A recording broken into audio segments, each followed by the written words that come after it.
So it's in the atmosphere.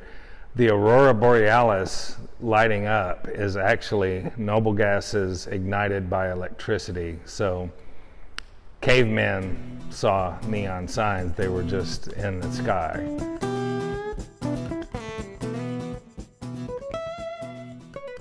Neon has existed in the atmosphere since the atmosphere existed, but no one knew about it. Neon is 0.0046% of what you're breathing right now. Claude Federal hung this stuff, that was his company.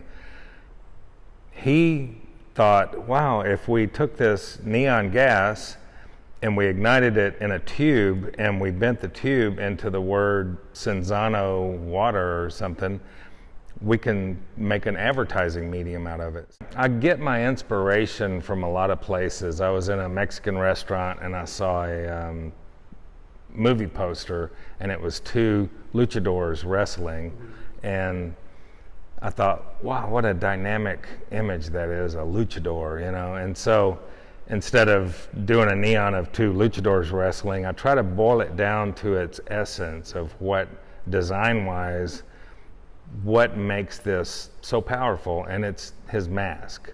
So I just made his mask. Some of these pieces, like the modern and the cowgirl and the legs, look like they were unbolted from a much larger piece. I actually made a full-size pinup sketch, and then I just boiled it down to the essence of what makes it powerful to me. That's really the shoes, the red shoes and the garter belt. And so I make these pieces as simple as I can, and that's what makes them so interesting, I think, to me. Yeah.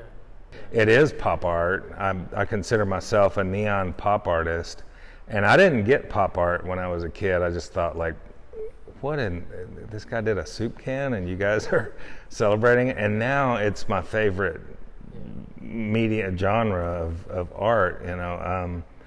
I finally understand what the message they're trying to convey, and that's the message I'm trying to convey too, is just art is a mirror, and it's showing us, you know. That's why we love art so much, because it's actually showing us a picture of us and what we're interested in. I remember the drive-ins, everything had neon back then, but as I got older, I remembered these two neon rings, and they were orange and pink, and I just thought, like, God, that affected me so much. Where was that? I have no idea. We moved around a lot when I was a kid, and then when I left, I took a different way back, and I saw that neon clock. It was a clock on a barbecue restaurant, and it was pink and orange neon, and I went, that thing has stuck in my head. I was 22 probably. I remember that thing when I was 2, you know, and for some reason it just burned an image into my mind of just this. Neon just feels good. It's kind of like a campfire or something. It feels so meditative to see it. The neon in the daytime is, you see the paint and the graphics, and then if you're there at night, it transforms into the light. And if it's raining, then it's a double image on the street. It's just it's like ethereal to me or something. It affects me, and it always has. And I think it affects everyone, but for some reason with me, I wanted to be involved with it, with my life, you know. A lot of people kind of kid themselves into thinking that, well, I'll do that someday. I'll do that on the weekends, and I'll do that, you know, whenever. You're not going to do it. You got to really just jump out and scare yourself. And it's terrifying to jump out into something that there's no guarantee.